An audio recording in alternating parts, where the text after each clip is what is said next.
ng Cavalry. Team Liquid Philippines picks up a classic hero, an old friend ni Carl Gabriel Nepomuceno. Team Liquid Philippines, how are we feeling about Game 4? But let me ask the super fan. We have the Luyi Atlas. Kumusta ang super fan dyan? TLPH 2, Onyx 1, will we go to Game 5 or will it end here? Casters, take it away. Malalaman na natin kung paano magpapatuloy ang Golden Rivalry. And let me just say, yung nakita nating draft kanina mga kapatid, absolute cinema. Lancelot sa kamay ni Carl TZ, Super Prince with a Luyi. Ang sarap manood ng MLBB.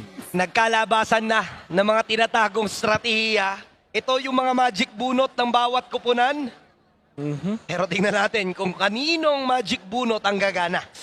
At syempre yung Luyi Atlas na combo. Hindi lang yung basta-basta Super Prince Luyi makikita natin. Tapos yung pagka last pick. Aray, Goodness. aray naku! Abot ba?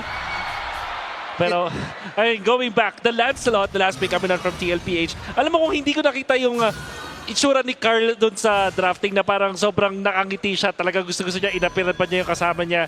Hindi ako ganun ka-convinced na Lancelot yung hero para sa kanya dito. But of course, mukhang makikita natin ang magandang bakbakan ng two teams. In fairness though, walang hard catch ang Onyx Philippines. And that's crazy to think na may si Atlas at sasabihin ko walang hard catch. Pero yung Lancelot kasi ang daling makaiwas. Tapos sa back siya, patay na rin dito sa Atlas. Oh, wait a minute. I think naagaw ni King Kong yung green cap na yun at may mabibigyan pa si JP. Si JP dito mapapa-flicker out, magiging successful naman sa escape.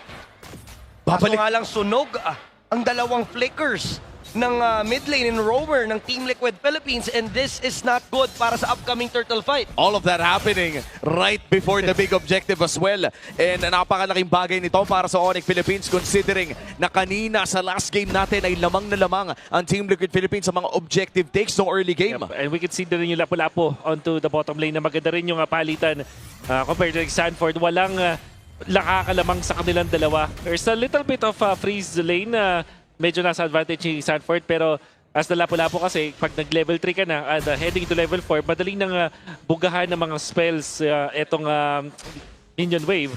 So makakapag-level 4 agad siya. Ang curious ako is, paano ang gold lane? This time kasi, si Teddy naman ang kumukontra sa Claude. Sisimulan na ng Onyx Philippines ang pagong na ito at mukhang magko-contest ang Team Liquid. Ngayon, ang Onyx Philippines talaga ang aarangkada at makakuha dito ng advantage. And King Kong will secure the turtle plus sa double kill coming in from Kirk. Pero si Brusco naman ang tinatalunan. May flicker upang makatakas. Ito ang pinagkaiba ng dalawang kupunan na halos kompleto pa ang resources. Kaya naman sa ngayon, bagong sight ang ating makikita dahil sila naman ang mag-i-invade on the purple buff. Pero si JP ang makakasecure nito. Pero ang laking dagok nito para kay Carl. Napakahirap na isang Lancelot na ganito yung estado mo ng early stage. Hindi, okay lang sana hindi ka nakakuha ng kills or namamatay ka, pero yung buff mo na hindi mo nakukuha. Tapos eventually, napupuruan ka ng opposing jungler na utility. Napakahirap bumangon. We'll see if eventually TLPH can take over.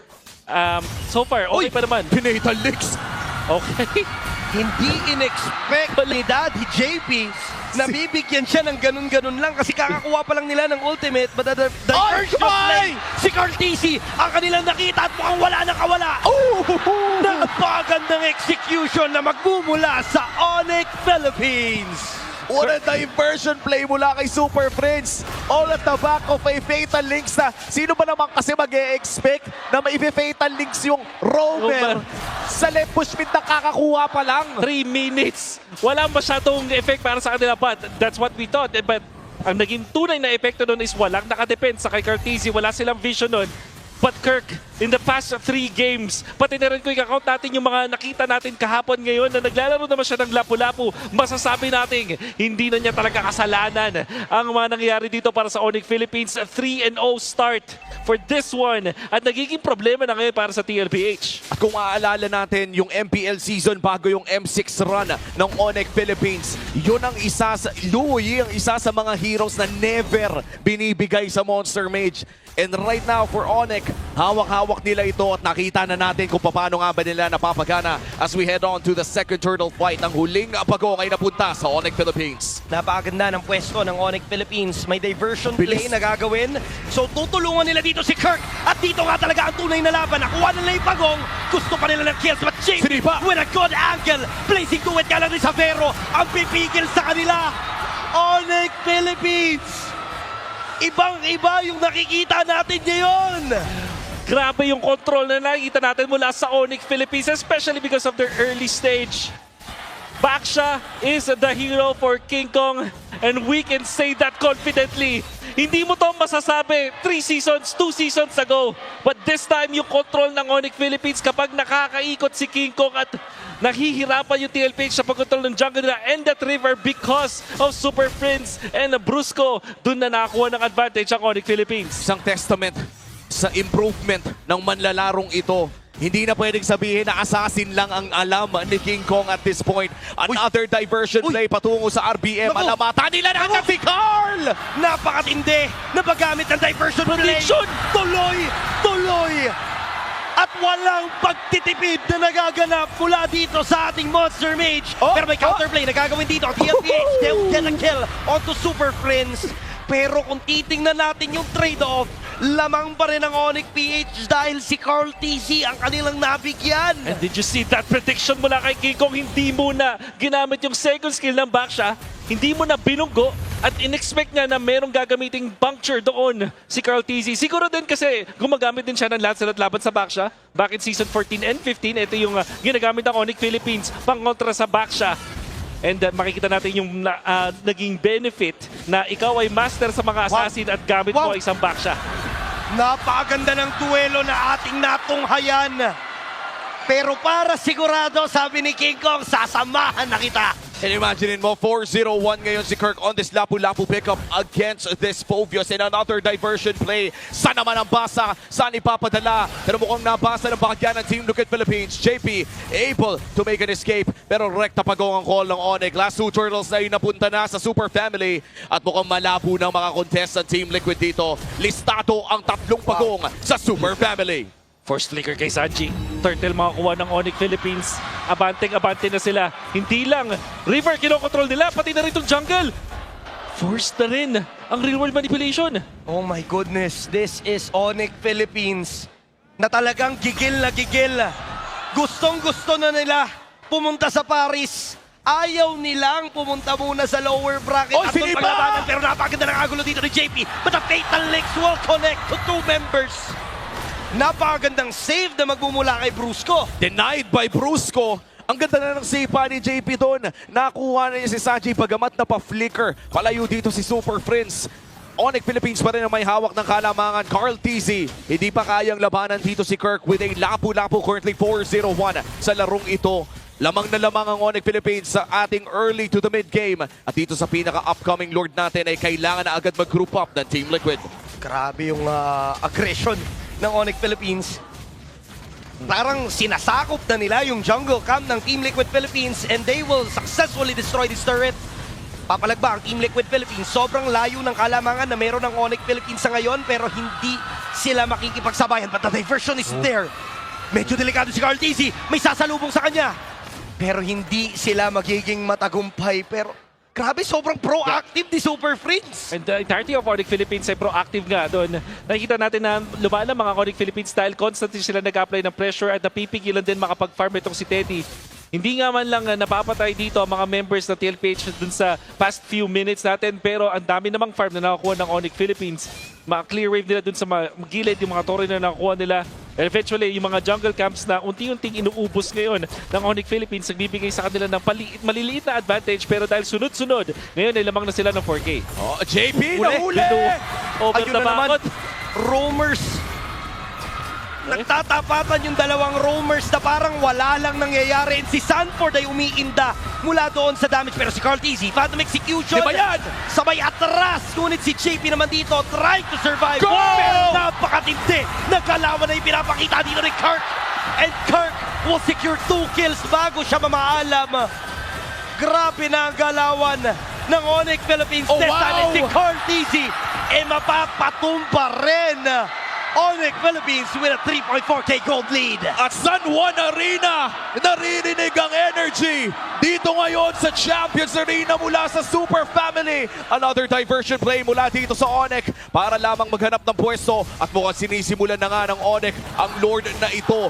Medyo malayo pang makachansa dito ang Team Liquid Philippines pero magbibigay ng vision si JP para lamang makita na secured na ang Lord para sa Onyx. Great gameplay coming out from Onyx Philippines. Pero let's not deny the fact that Kirk is playing out of his mind. Nakita nyo naman yung outplay na yun under the turret of Onyx sa may flicker. Saktong-sakto doon sa kung nasan yung mga members ng TLPH para makakuha ng 2 kills. Kagandaan lang sa TLPH ay nakakuha ng shutdown doon si Teddy. And that's the most important hero na mabigyan ng shutdown gold para sa side ng TLPH.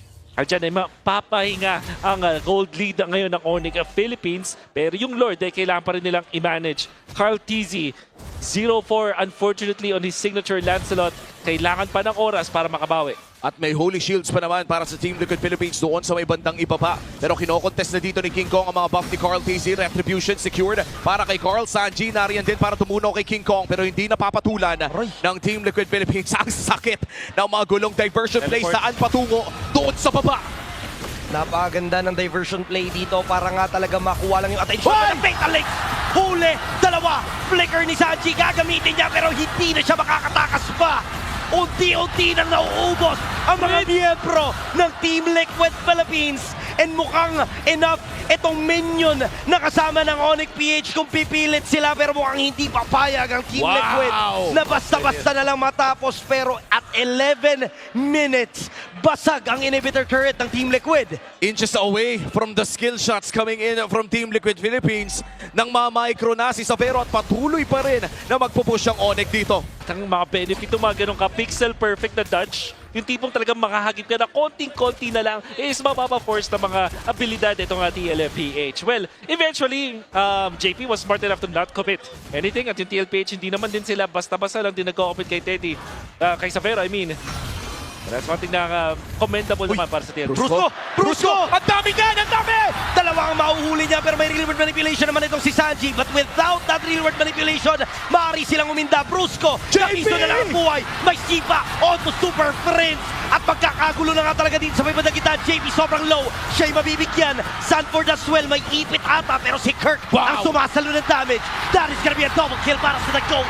And mukhang ito na ang tsansa ni Carl TZ na patunayan kung bakit ito yung hero na nakapangalan sa kanya, ang Maniac para sa The GOAT. And si Brusco na lang ang matitira. 10 segundo para kay Super Prince. Naghahanap bata ng savage ang Team Liquid Philippines pero gusto na nila yung laro. Kapiso ang buhay dito ng Minions. Dedepensa dito si Brusco. Hindi nakapa pa naman Super Prince. And hindi pa nila matatapos. Carl TZ makakatakas pa. Pero you can definitely see na inches away na lang din yung TLPH na tapusin yung laban. At isang idlap ang kinailangan ng Cavalry from 0-4-0. Biglang nabuhay with a maniac kay Carl TZ. And it all started with Daddy JP. Gatot ka sa Hyla Ciudad. Hindi. So, makikita natin yung napakagandang hulay doon kay Super Prince and how many shutdowns ang nakuha ni Carl TZ dito.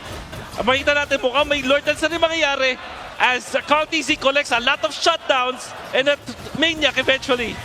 Agawan na mangyayari dito. JP pumipwesto naman pero nakuha dito ni Savero yung Lord. Real world manipulation gagamitin. Fatal Links may mahuhuli din. Pero si JP iniinda lang lahat. Carl TZ tutusok-tusok sa may bandang Gedli pero mukhang mapapaback away na lang din sila.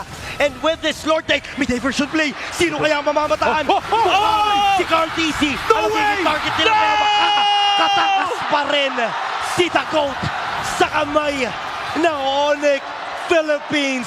A masterful display of skills para sa The GOAT. Pero tuloy ang depensa. Nariyan pa rin ang Lord para sa Onyx Philippines. At tutunawin ito ni Teddy at hindi na ata itutuloy pa ng Onyx ang pag-push dito. Wala pang diversion play para kay Super Friends. Successful defense para sa Team Liquid Philippines. Pinirmahan ni Carl TZ showing why he's the GOAT.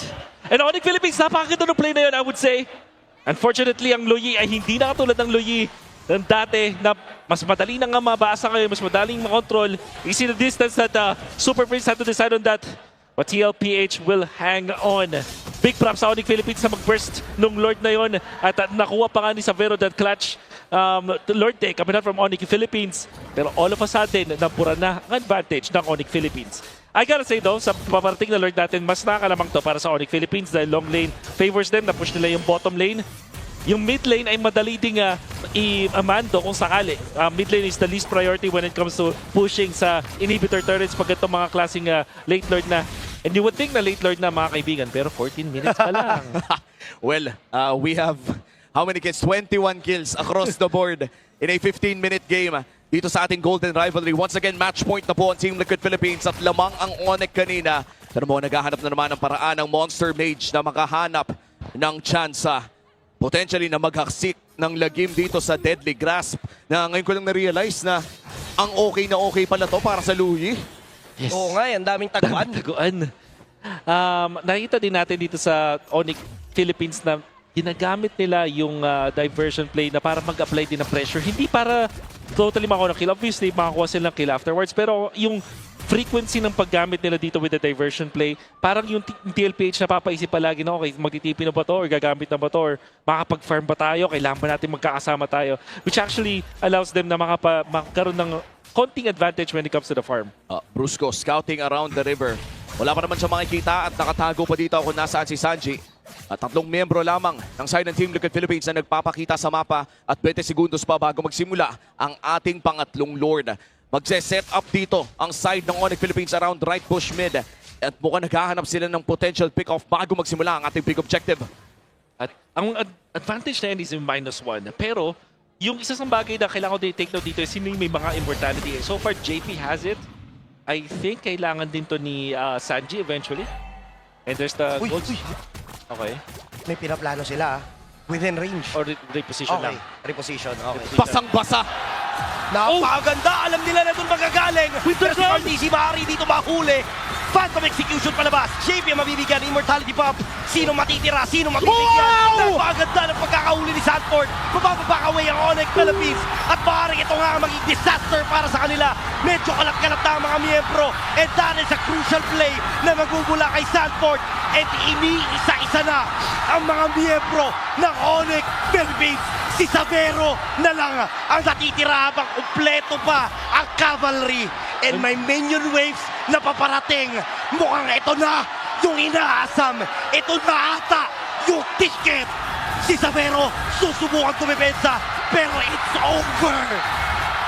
Ang ulang